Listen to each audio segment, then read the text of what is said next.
Civil सेवा परीक्षा की साक्षात्कार में ऐसा हो सकता है।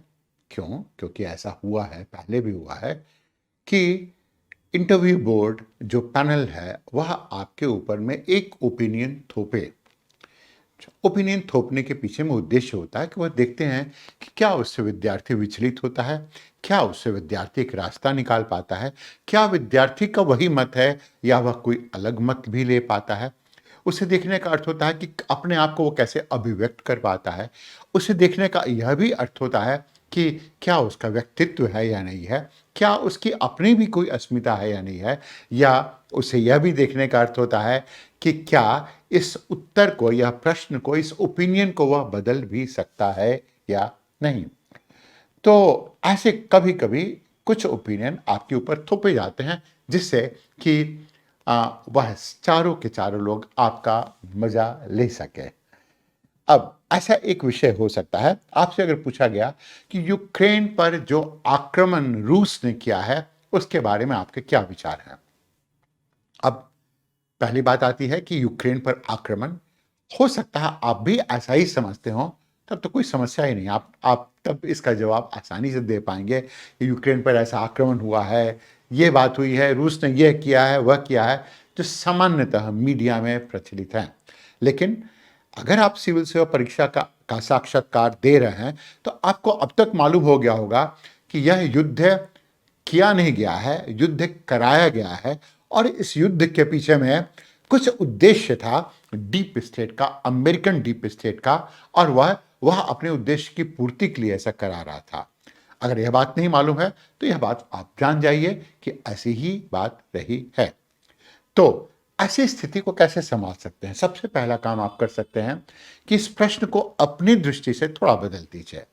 अब आप इंटरव्यू बोर्ड को पहले बताइए कि जहाँ तक हमें समझ में आता है, मतलब कि आप उन्हें बताइए कि सर या श्रीमान, आप जो नाम भी ले रहे हैं, कि जो बात हमें समझ में आ रही है कि यूक्रेन में जो मतभेद हुआ है, उस मतभेद के ऊपर, उस मतभेद की वजह से ऐसे इस रूप में हथियारों की जो लड़ाई हुई है, उस लड़ाई पर मेरा क्या मत है। तो अगर इंटरव्यू बोर्ड आपके ऊपर एक थोपने का काम कर रहा है, तो क्या होगा? थोड़ा रुक जाएगा, बोले कि हाँ, आप उत्तर दे सकते हैं, ऐसा ही है। तब मतलब कि प्रश्न का उत्तर आप अपने ढंग से देंगे, क्योंकि प्रश्न भी आपका और जवाब भी आपका। और अगर ऐसा है कि बोर्ड नहीं मानता है, तब आपकी कोई बात ही नहीं है। आप भी उसी उसी पाले में, वह भी उसी पाले में। और नहीं अगर मानता है, तो आप कह सकते हैं कि मेरा परिप्रेक्ष्य थोड़ा अलग है और हम इससे थोड़ी इसकी व्याख्या करना चाहेंगे। तो सबसे पहली व्याख्या आप कैसे करेंगे? तर्क के सहारे। तर्क के लिए आपको ज्ञान चाहिए और यह ज्ञान तो आपके पास में होगा ही होगा।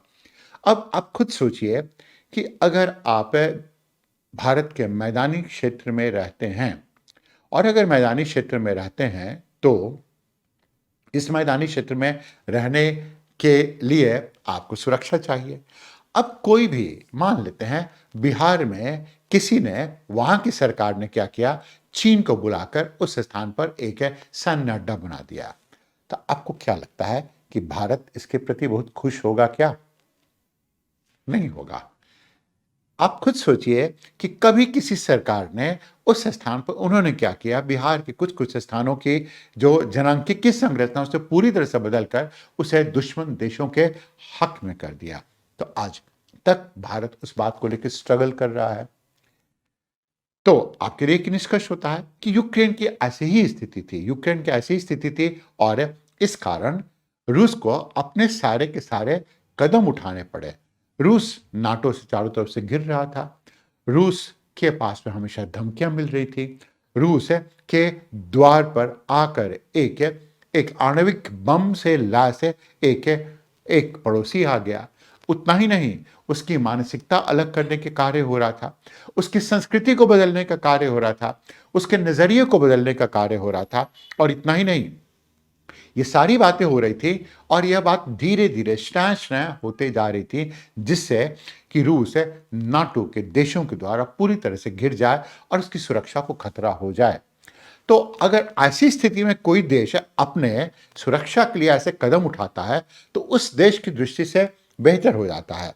हाँ, हम लोग यह सोच सकते हैं कि रूस ने इसके लिए कुछ वार्निंग दी होती, कुछ बताया होता, तो रूस ने एक बार नहीं, 2 बार नहीं, 3 बार नहीं, कितने बार इस बात की कोशिश की कि उन्हें समझ में आ जाए कि रूस की सुरक्षा को खतरा, पूरे यूरोप की सुरक्षा को खतरा है। क्यों?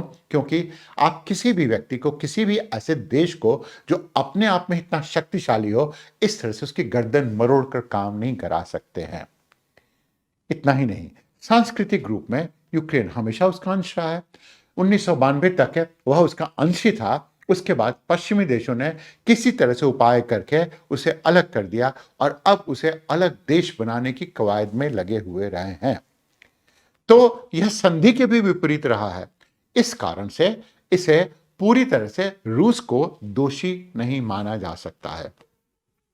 अब ऐसा समझने पर हो सकता है कि वह कहें कि आपने यह स्टांस नहीं लिया, आपने क्या किया, इसके लिए एक तर्क दिया। आप हो सकता है इस पे आपके आपके मित्रगणों ने बताया है कि जो वह बात कहें उसके ऊपर में वही बात करनी चाहिए, कि स्टांस ले लेना चाहिए। स्टांस मतलब कि वो जो बात कह रहे हैं कि हाँ आक्रमण किया, बिल्कुल आक्रमण किया, रूस को अलग कर देना चाहिए, रूस दोषी है, रूस ऐसा है। अगर आप ऐसी बात करते हैं तो पता है बोर्ड क्या समझता है?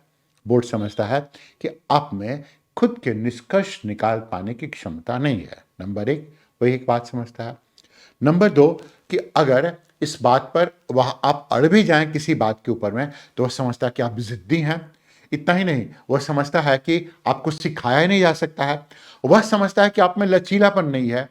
और अगर इतनी सारी बातें वो समझ जाता है बोर्ड है कि किसी प्रश्न को थोप कर और उसके प्रति आपका जो जवाब होता है, तब बोर्ड क्या करता है, जान लेता है कि इस बच्चे को सिखाया नहीं जा सकता है, यह एकेडमी जाकर समस्या ही समस्या करेगा, इसलिए नंबर आपका कम हो जाता है। कहीं ऐसी समस्या आपको निष्कर्ष निकालने में ऐसी समस्या आ रही है तो आप बोर्ड की मदद ले सकते हैं कि सर हमें ऐसा लगता है इस पूरे पहलू पर, लेकिन मेरे पास में 2 सूचनाओं की कमी है जिसके वजह से संभवतः मेरा निष्कर्ष गलत हो सकता है। ध्यान दीजिए, यह साक्षात्कार आपके ज्ञान की परीक्षा नहीं है। किसकी परीक्षा है? आपके अभिव्यक्ति की परीक्षा है, आपके व्यक्तित्व की परीक्षा है, आपके मनोवृत्ति की परीक्षा है, आपके सोचने के ढंग की परीक्षा है। आप किस तरह से किसी तर्क पर तार्किक रूप से आते हैं, उसकी प्रक्रिया क्या है, उस पर पहुंचने के तरीके पर निर्भर करता है और वह जांचने की कोशिश करता है।